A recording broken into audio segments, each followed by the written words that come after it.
Hello everybody and welcome to another episode of This Week in Philadelphia Sports, where, as you might have guessed it, we go over everything that's happened this week in Philadelphia sports. Again. I know what you're immediately thinking, LJ, why are you wearing a Christmas hat? And there are two reasons. Number one, I thought I'd spread some Christmas cheer. It's almost December and we could all use some uplifting spirits after yesterday. And B, I wanted to find something that's almost more of a joke than the Eagles' offense, and this was about as close as I could get. It was a tough search, but it doesn't even fit on this. I have to slouch like this. Look at the state of it. Right, it's coming off. We're making a half-time adjustment. Doug Peterson. Alright, that's better. If you are new to this channel and you haven't yet subscribed and you enjoy the content, it would be amazing if you could, with that close, like even in there, to 15,000, it would be amazing if you could help us on that journey. And as a thank you for all of your support, we have made an official Discord server where you, die-hard Philadelphia sports fans, can talk to other die-hard Philadelphia sports fans who watch Philly Sports Network. So you can make new friends, you can network with people, you can talk to us, like all your writers from PSN, you can be involved in some cool projects. It's basically just a way for us to bring the community together, and that's something we've always believed in. So basically me, you, community. Yeah? Where do we start with this game? The Eagles played the Seahawks on Sunday, and that went... there's no other word to say it. It went somewhere. In a 17-9 loss, you had a tale of two halves. You had a defense that was actually good, and we'll get to that later, although Ronald Darby, he's back in my bad books. It didn't take much, but he's back in there again. I can't seem to think why. It's almost like I'd been saying something all off-season and everyone ignored me. What? I'm not bitter about it. I'm not. What? And then you've got the flailing offense, and this is where things get interesting, because as of right now, you've got two very contrasting camps with regards to the Eagles' offense. Number one are the hardcore Carson Wentz stands. They have got pictures of him all over their wall, they have got the jerseys, they've dyed their hair ginger, and they will not let a bad word be said about their quarterback, as any die-hard fan would.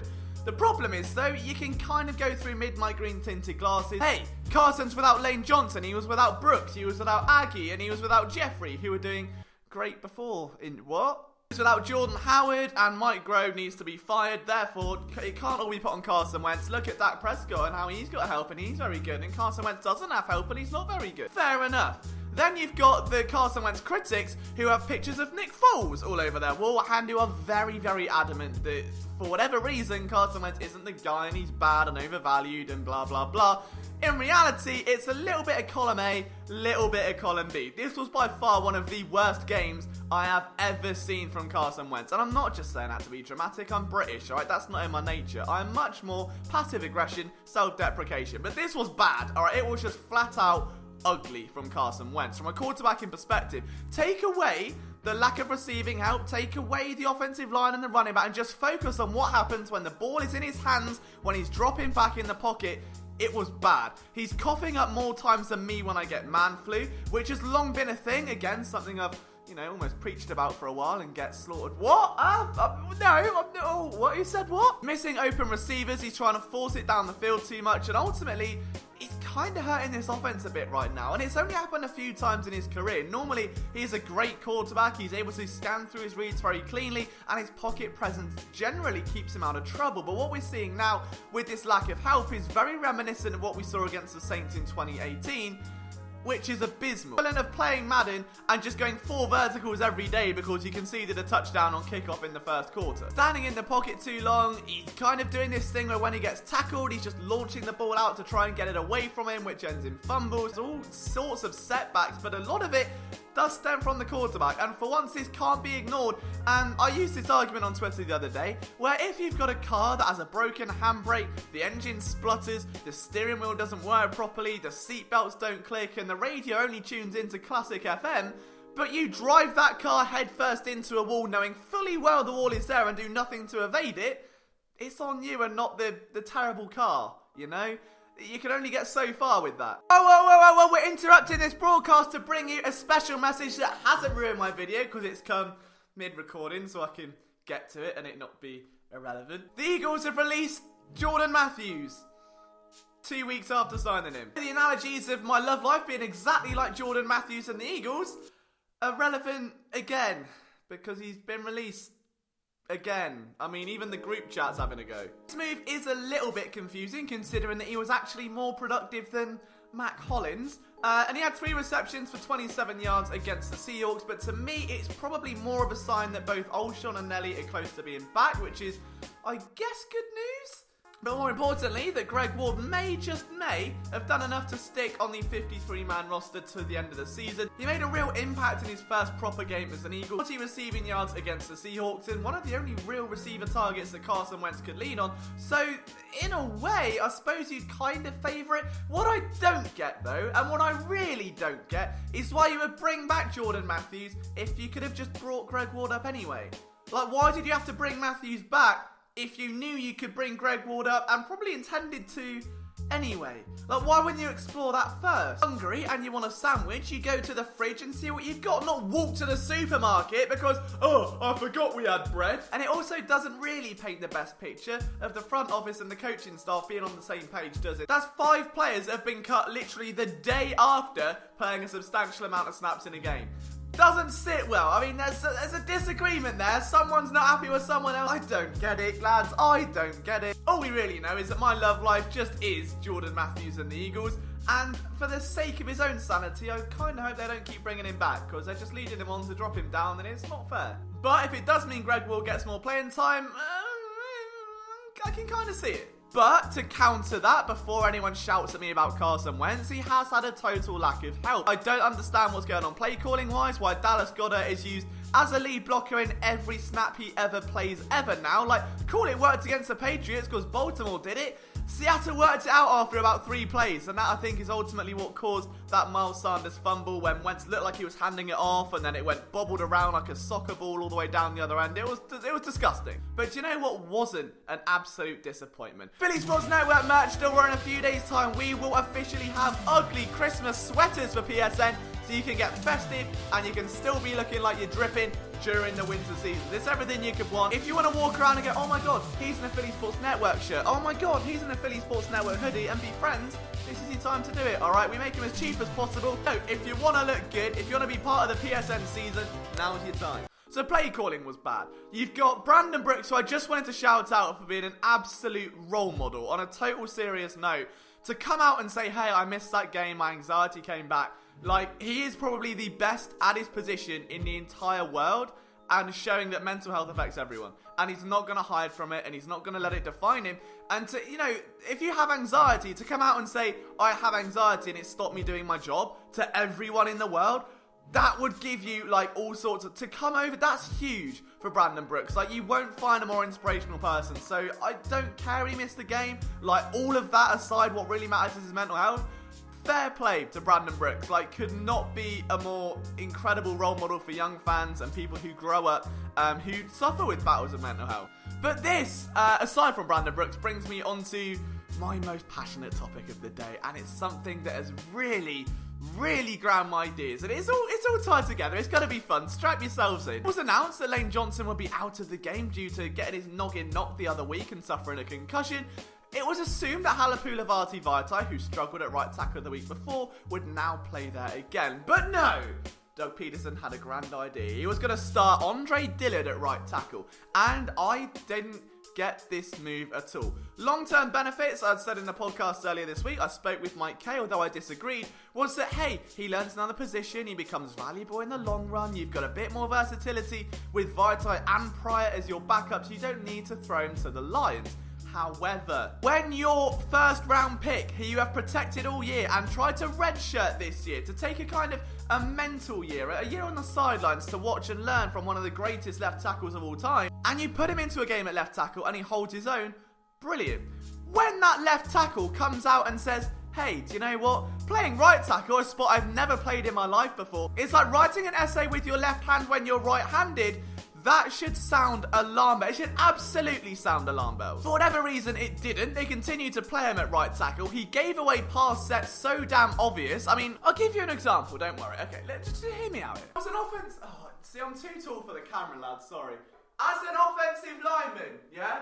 When you're defending the run, feet are horizontal, yeah? They're side, you like that. When you're in pass protection... You want to come back and do it's called a vertical set, yeah? So your leg comes back, so you jump back like that, so you're exploding This is really bad. So with a run, when you're vertical, you're like that to keep space and block, right? In a pass set, as a right tackle, you want to, bend the edge. Like, hi, here's my drop back, yeah? But you want to mask it, so you make it too obvious. If I line up like this, right, after what I've just told you, this is a pass protection, and this is run protection. Instead of kind of a bit more intricate, where maybe a foot slanted a little bit, he's doing a bit of a jiggle, he's got one back up here, and he's got one over here. He wasn't comfortable. Why would you start him at right tackle? I don't understand any of it. Anyway, after 2 quarters, that experiment fails, and Vaitai ends up at right tackle. Matt Pryor, his former TCU running mate, starts at right guard. I'm out of breath, lads. I'm out of breath. After the game, Jason Peters walks up and goes, hey, I'll play right tackle next week if you need me to, so little Andre can play left. Why was that not mentioned before? Now, apparently, for the sake of this, I know I'm doing this to be funny, it was apparently brought up during the week, and the coaches opted, nah, stick him at right tackle, lads, he'll be fine. And Jason's like, are you sure? I mean, he's never played it before. He's never played the position. You're gonna, I mean, Clowney might play. He'll be alright. Is Big Andre, Big Dilly Dillard, off he goes, eh? That's on the coaching staff. It's absolutely shocking, alright? And this is in a season where Mike Grove says, hey, do you know what? The reason Nelson Aguilar's production's dipped is because he's wearing too many hats, yeah? He's wearing too many hats, is he? Wearing too many hats, okay? So then JJ Arthega-Whiteside, their rookie wide receiver, doesn't play most of this year because he's learning every route from every position at the line of scrimmage and learning everything that a wide receiver, right tackle, I don't know, but they're overloaded him. They want him to be a bit more versatile, yeah? So the reason Nelson Aguilar is failing is also the reason why JJ can't get on the field, and now it's also the reason Andre Dillard got his butt spanked against the Seahawks because you wouldn't be bothered to just keep him at left tackle. If he hasn't even got that down, why would you put him on the right? It doesn't make any sense. And the hat's coming off because it's getting a bit hot. Okay, I need to calm down. On the bright side, Greg Ward Jr. caught his first passes as an NFL wide receiver and caught 40 yards worth of them, which basically means he's done more in one game than Matt Collins has done in a month. But don't worry, because Axeman Matt Collins is pro Carson Welch Focus's top graded wide receiver. So that's all that matters. He might have some competition now because up comes Greg Ward. It blows my mind. It genuinely blows my mind. I've got nothing positive to say about the offense that game. And the fact is, I'm going to have to go through film. I'm going to have to go through film and look at this again. Just pray for me. Defense, however, was very, very good. Dare I say it. And I mean good. Now, there was a lot of apprehension, I think, coming into this game because previously they'd only stopped an 87-year-old quarterback, Mitchell Trubisky, and Josh Allen. Sort of like saying me winning a sprint with a 6-year-old. I mean, I've won the sprint, but it's not really proving much, is it? So this, in the back of my mind at least, was going to be a game we learned if the Jim Schwartz defense has actually adapted. If it, for whatever the reason is, whether it's pressure or not, he's suddenly made all these changes and it's working, or is it all going to collapse and it'll all go to hell again and then we're going to end up back at square one? I'm proud to say the defense was good. And I mean, very good. As in, without them, this would have been a blowout. Because the offense was about as useful as a flannel in a flash flood.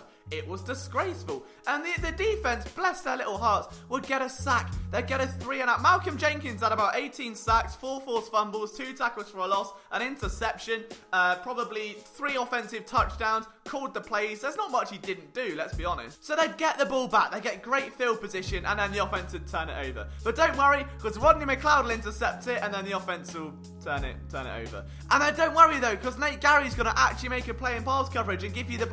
Doesn't matter, mate. It's... Nah, not happening. Now, Ronald Darby, shock, still can't tackle. I promise you I will stop milking this soon, though.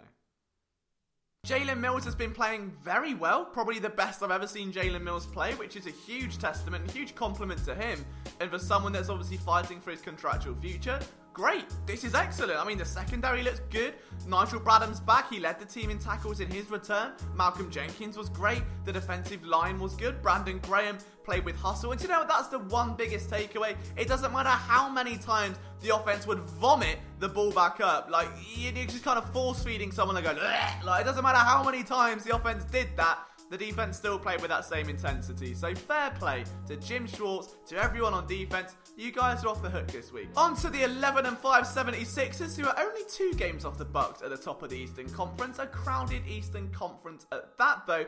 They're not doing bad. They're on a 4-game win streak. We had Jimmy Butler come back to Philly, and his reception was it's sort of like Jimmy Butler's reception in Philadelphia reminded me of the other week where I was doing a little photo shoot in my new coat with my little brother, just to get some pics for the gram, get some clout. And this girl that I was seeing, her dad walked past with the dog, and I thought the dog growled at me. Turns out it was the dad.